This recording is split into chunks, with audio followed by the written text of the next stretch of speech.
Welcome to the 80th annual meeting of Meadow Farmers Coop Gin.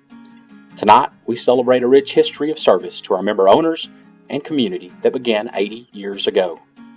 This story begins in July of 1934 with a minute stating there was a meeting held with the farmers of the Meadow Gin territory. Manager Lee Rice made a few comments, and then a general business session began. When it was over, Lee Rice was appointed as Chairman Pro Tem, and W.H. Castleberry was appointed as Secretary Pro Tem.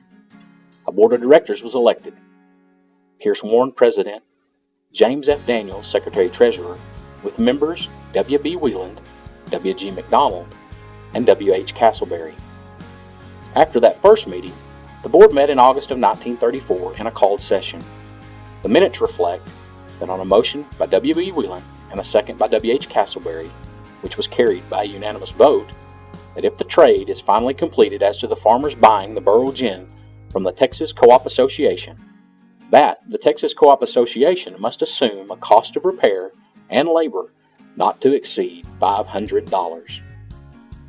On a motion by Castleberry and a second by McDonald, it was also stated that the Texas Co-op Association must agree to pay for a car of coal and pay all back taxes, including 1934 taxes, and any back interest or any other back debts.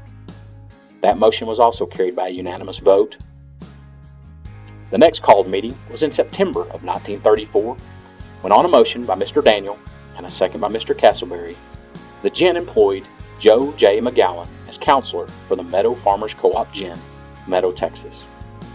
There was no further business, and they adjourned, with Mr. Warren signing the minutes as president and James F. Daniel as secretary-treasurer. These minutes reflect for the very first time Meadow Farmers Coop Gin as the name for our cooperative. On February the 19th of 1935, item number 66-895 was received in the Secretary of State's office in Austin. It was the charter for Meadow Farmers Coop Gin. With capital stock of $50,000, the gin was formally chartered as a cooperative in the state.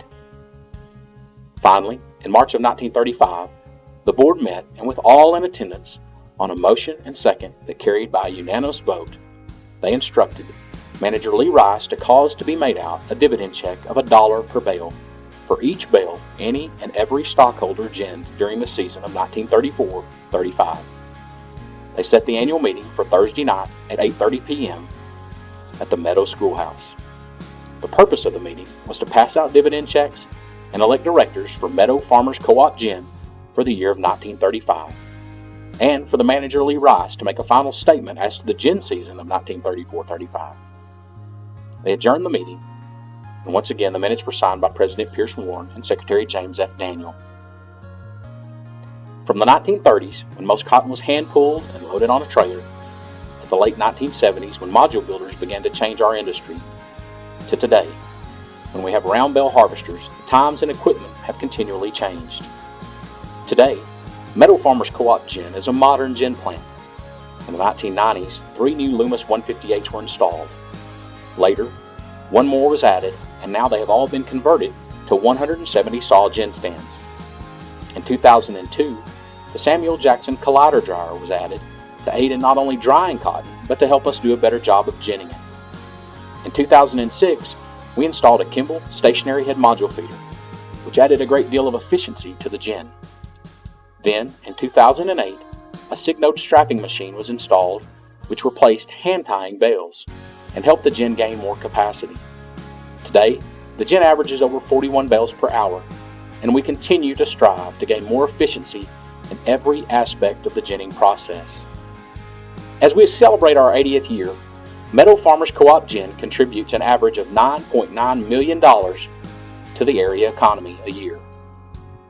And with your continued patronage and support, we will continue to do so for many years.